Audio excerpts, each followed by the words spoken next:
Second.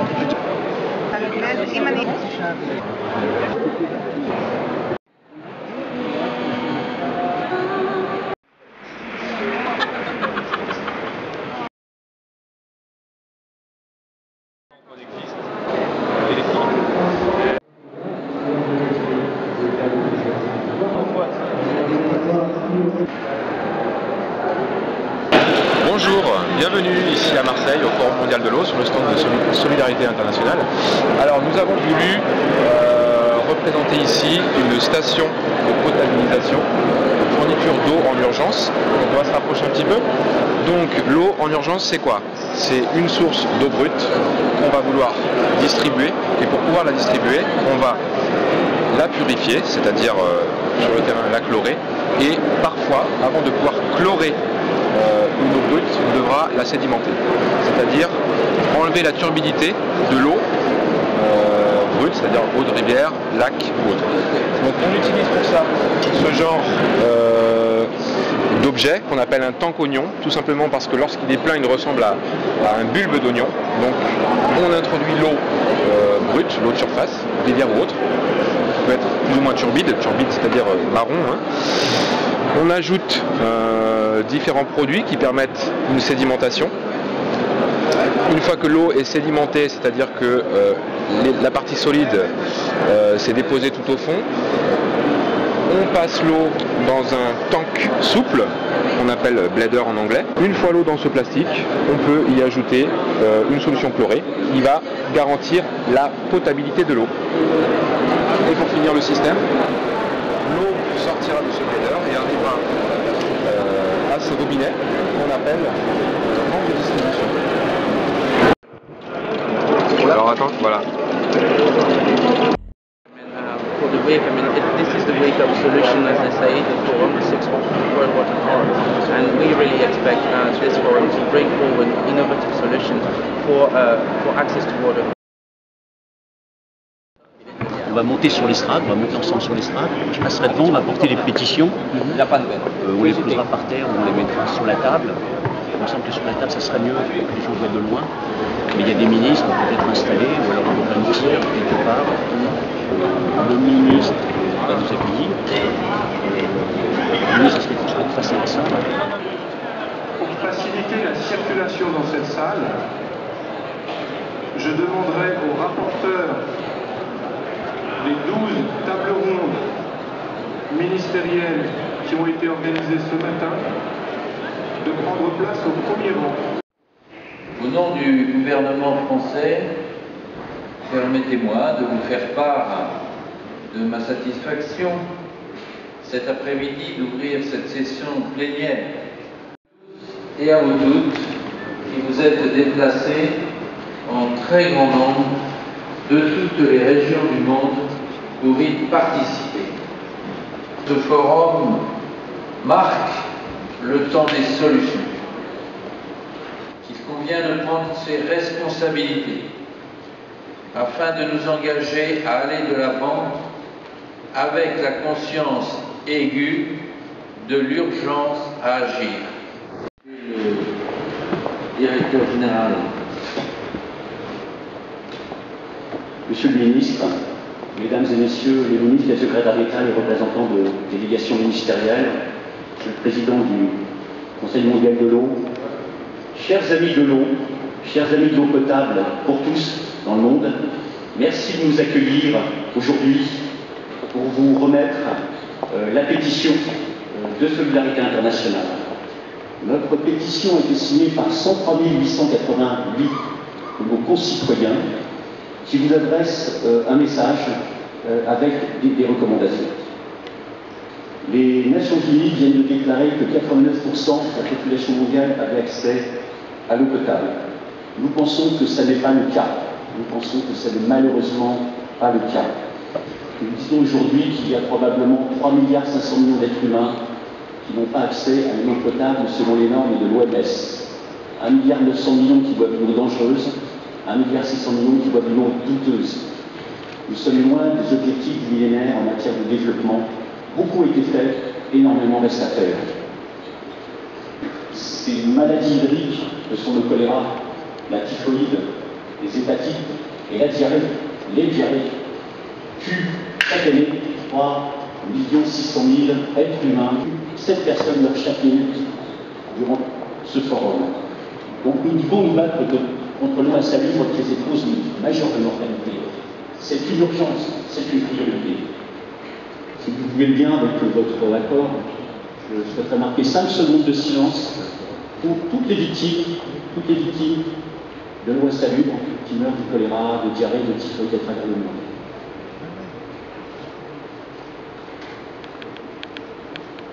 Je vous remercie. Il n'y a pas de fatalité. Les solutions techniques existent. Il faut la volonté politique. Vous avez la solution entre vos mains. Ici, vous avez la solution entre vos mains. Vous avez la possibilité de faire reculer cette hécatombe silencieuse. C'est urgent. Et vous le savez, non seulement c'est urgent, mais l'accès à l'eau potable est un facteur majeur de développement. C'est à la fois une urgence et c'est un facteur de développement. Merci pour votre accueil chaleureux, pour votre écoute. Et nous vous souhaitons, avec notre délégation, une très bonne après-midi de travail. Merci.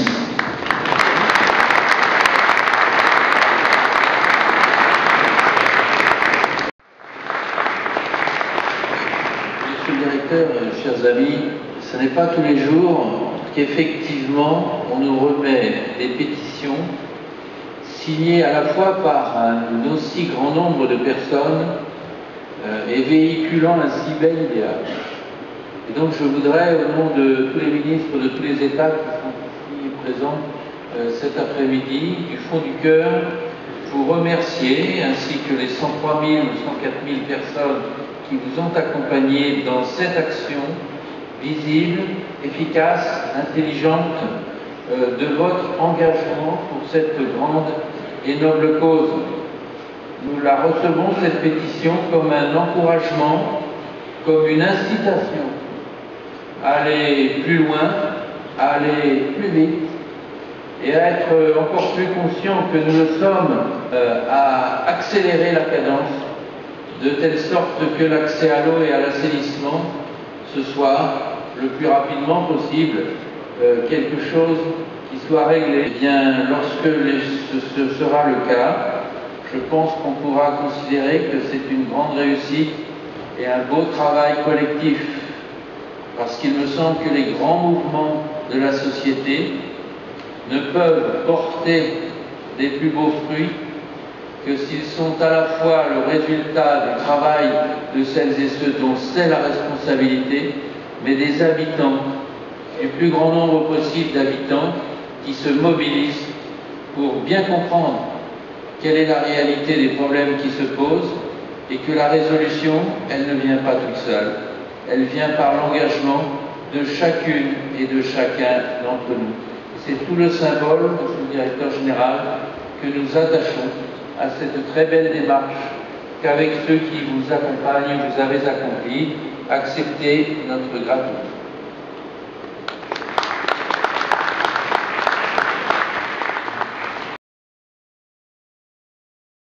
Oui, bonjour à toutes et à tous. Bienvenue dans cette session. Je voudrais souligner 2 points avant de commencer très vite.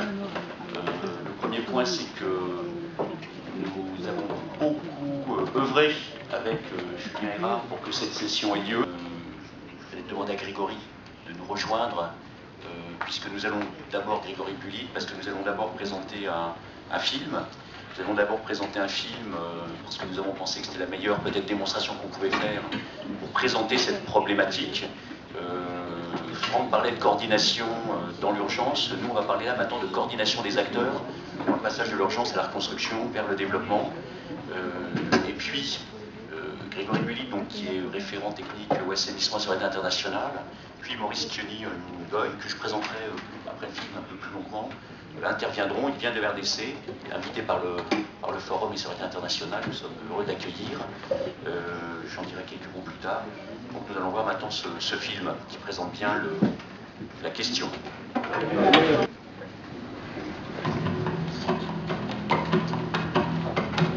Au cœur du continent africain, la République démocratique du Congo est le théâtre de l'une des pires crises humanitaires de la planète. Meurtri par 20 ans de conflit, le pays est un des plus pauvres au monde. Un contexte hostile, instable, qui impose une réponse humanitaire alliant activité d'urgence et projet de développement.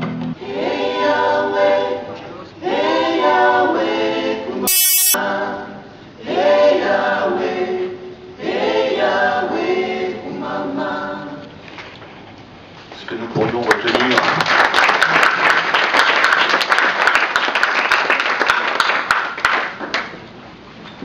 J'ai 2 minutes pour, avant de passer la parole à Monsieur le Commissaire, pour vous présenter rapidement 4 messages clés que je tiens à mentionner.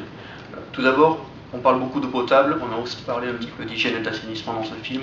Il est clair que sans l'assainissement, la solution du choléra à Calémie et partout ailleurs ne sera pas résolue. Donc nous sommes déjà en train de réfléchir à un diagnostic de l'assainissement dans la ville de Calémie et sur son pourtour, sur le périurbain de Calémie, pour trouver les solutions durables. Donc ça, c'était un élément que je voulais rajouter. Ensuite, on ne fait pas que poser des tuyaux, construire des réservoirs, on n'est pas que des plombiers. On travaille en partenariat avec la Régie des eaux, on travaille en partenariat avec des acteurs santé pour mesurer l'impact de nos actions, notamment sur la réduction du nombre de cas de choléra.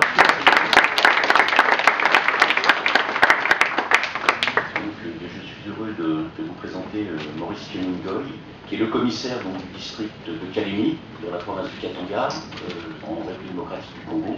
Comme l'a dit Grégory, c'est, je crois, 136 000 km², un vaste territoire, et sa présence ici illustre pour nous l'importance du partenariat qui finalement rend possible les programmes et le succès des programmes que nous menons. Je voudrais tout simplement confirmer et faire une sorte de témoignage sur ce partenariat qui existe à Calémie entre les humanitaires et les autorités. Et aussi confirmer qu'avec une certaine volonté, il y a toujours moyen de résoudre un problème qui se pose dans la communauté.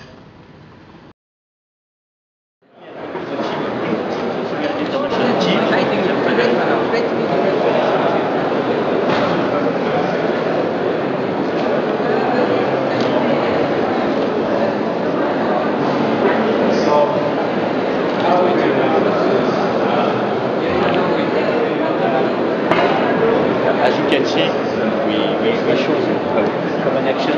It's in Pakistan. Remember the terrible.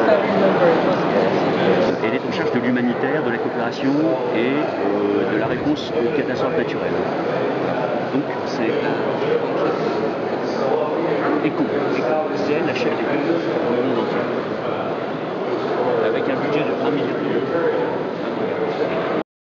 Quatrième grand axe qui est ressorti des discussions de ce matin, c'est bien sûr la complémentarité qui existe entre les actions d'urgence et le développement durable. En tout cas, la nécessité de reconnaître cette complémentarité et puis d'essayer de la faire exister en fait dans la réponse. Alors comment la faire exister? C'est en mettant en œuvre en parallèle les actions les plus immédiates de réponse à l'urgence avec des actions, des programmes de développement plus durables. Donc là, c'est essentiellement l'exemple de la République démocratique du Congo avec l'accès à l'eau et l'assainissement dans l'urgence et puis en parallèle la mise en place d'infrastructures d'adduction d'eau, de réseaux d'eau potable dans les zones affectées. Moi, ce que je retiens, c'est qu'en fait, aujourd'hui, on l'avait fait de nouvelles, la coordination des acteurs dans l'urgence, elle est sans doute à développer, à améliorer, mais enfin, elle fonctionne, elle existe, c'est sans doute une des meilleures réponses en termes de clusters, si je comprends bien ce que les uns et les autres disent. En revanche, c'est une coordination qui est très faible, qui fonctionne mal, dont on parle depuis longtemps, mais sans beaucoup de succès, sans beaucoup de progrès, et on peut se demander d'ailleurs pourquoi, parce que ça fait tellement longtemps qu'on en parle. C'est précisément ce lien LRRD-URD. Qu'est-ce qui se passe, quoi? Pourquoi, alors que depuis tant d'années, on considère que c'est central, essentiel, pourquoi ça ne marche pas?